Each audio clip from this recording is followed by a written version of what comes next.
Itong red, ito po yung guys yung positive. Ito po yung positive. At itong black, ito po yung negative. Dito po yung negative. So, yan guys. Kung nakikita nyo guys, ayan, tumatakbo-takbo na po yung battery level niya. So, hello guys, for today's video, samahan nyo ko at mag-unbox tayo ng order ko sa Lazada na charger ng aking battery. Ito guys, battery ito ng sakyan na 2SM at ito ay gagamitin ko para sa aking show my cart para magkaroon po siya ng ilaw.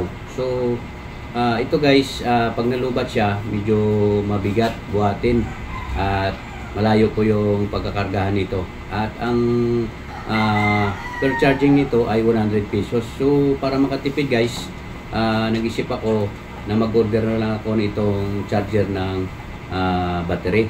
So, susubukan natin to guys kung okay ba siya. At nabili ko siya guys sa halagang 377. Pag okay siya guys, makakatipid tayo dito dahil ito ay gagamitin natin itong pangmatagalan para sa ating battery. So, pag ito guys mabilis malubat, agad-agad natin makargahan dahil meron na po tayong charger ng battery. So, ano pang inantay natin guys?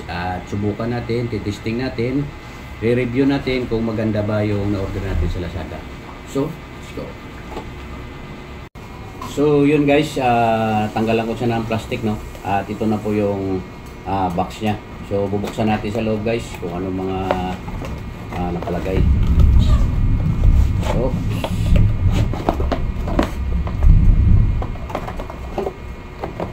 So, ito siya guys, yan. Yan po yung ating battery charger. So, tingnan natin sa loob kung mayroon pa guys.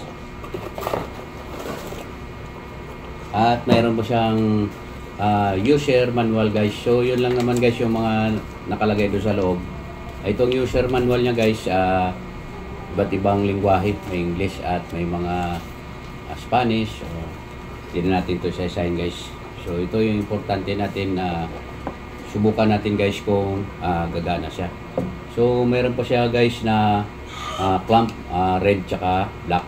So, itong clamp na kulay red, ito po yung positive. At ito po yung clamp na kulay black, ito po yung negative. So, kailangan natin guys, tama yung paglagay talaga natin para hindi masira yung ating charger. So, saksak na natin to guys. So, yun guys, pag saksak natin, nakakulay green siya. So, yan guys. Ibig sabihin, okay, magana itong charger. So, hindi pa siya guys tumatakbo yung itong ating battery level dahil hindi pa natin to na ikabit sa ating battery. So, kakabit na natin to guys. Itong red, ito po yung guys yung positive. Ito po yung positive. At itong black, ito po yung negative. Dito po yung negative. So, yan guys.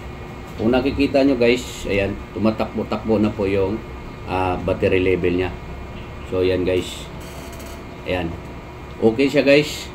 Maganda siya. At mayroon po siyang ano dito guys, exhaust para hindi uminit yung ating charger.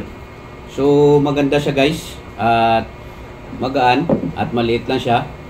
At sana tumagal siya para makatipid ako sa pag-charge nito ng aking battery. At kahit anong oras pwede na ako mag-charge para hindi hassle pag labas-labas para magpakarga nitong aking battery. So, yun lang guys. At maganda siya sa halagang 377. So, pang matagalan ko na siya na gagamitin.